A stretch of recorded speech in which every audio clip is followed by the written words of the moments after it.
Vote এটা আমাদের পবিত্র আমানত। ভোট কখনোই হচ্ছে অর্থ দিয়ে ভোট কিনে ফেলবে, এই অর্থের ছড়াছড়ি এটা আমরা কোনোভাবেই হইতে দিব না। যারা টাকা নিয়ে বের হবে, টাকা সহ যাদেরকে দেখা যাবে তাদেরকে গাছের সাথে বেঁধে পুলিশকে খবর দিতে হবে। রাজনীতি চিরতরের জন্য বাংলাদেশের মানুষ আপনাদেরকে প্রত্যাখ্যান করবে। আমরা শুনতে পেয়েছি দেবিদ্বারের বিভিন্ন প্রান্তে কালো টাকা বিভিন্নভাবে ঢুকছে, বিভিন্ন প্রান্তে।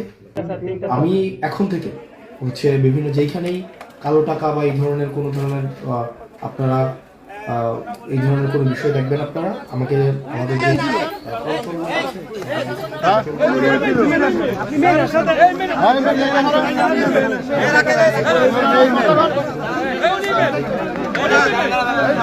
শৃঙ্খলা বাহিনীকে আমি সহায়তা চাই যে কালো টাকা প্রতিরোধ করার জন্য, কালো টাকা বন্ধ করার জন্য। এবং ভোট এটা আমাদের পবিত্র আমানত। ভোট কখনোই হচ্ছে অর্থ দিয়ে ভোট কিনে ফেলবে, এই অর্থের ছড়াছড়ি এটা আমরা কোনোভাবেই হইতে দিব না। আমরা নিজে মাঠে থেকে সেটাকে প্রতিরোধ করব। এখন থেকে এই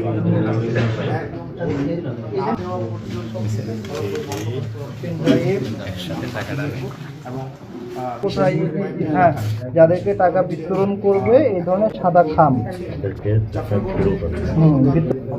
সঙ্গে রক্ষিত সাদা খাম অফিসার ইতিমধ্যেই বিক্রি হয়েছে। তারপর হচ্ছে এখানে সুলতানপুর রাজা মেহেরে অর্থের ছড়াছড়ি শুরু হয়েছে। তারপর হচ্ছে ফতেহাবাদ ইউনিয়নে অর্থের ছড়াছড়ি শুরু হয়েছে। প্রত্যেকটা স্পেসিফিক আছে এবং যেখানে অর্থ সহ কাউকে দেখা হবে আইন শৃঙ্খলা বাহিনীকে সাথে নিয়ে তাদেরকে প্রতিহত করা হবে। আপনারা প্রত্যেকেই যারা যারা আছেন ভোট কেন্দ্রগুলোতে, আপনারা যারা যারা আছেন প্রত্যেকেই আপনারা দেবিদ্বারে যারা আছেন, আপনারা অর্থ নিয়ে যারা আসছে, যেসব কুলাঙ্গার, যেসব হচ্ছে যারা বাংলাদেশটাকে আবার বিক্রি করে দিতে চায়, যেসব যাদের ভুলের কারণে আমাদের এই তরুণ প্রজন্মকে বছরের পর বছর হচ্ছে খেসারত দিতে হয়েছে, রাস্তায় এসে রক্ত দিতে হয়েছে, যারা আবার টাকা নিয়ে বের হবে পাঞ্জাবি সহ ধরে তাদেরকে বেঁধে রাখতে হবে। তাদেরকে যারা টাকা নিয়ে বের হবে দেবিদ্বারের কোনো এখানে কোনো স্পেস দেওয়া যাবে না। যারা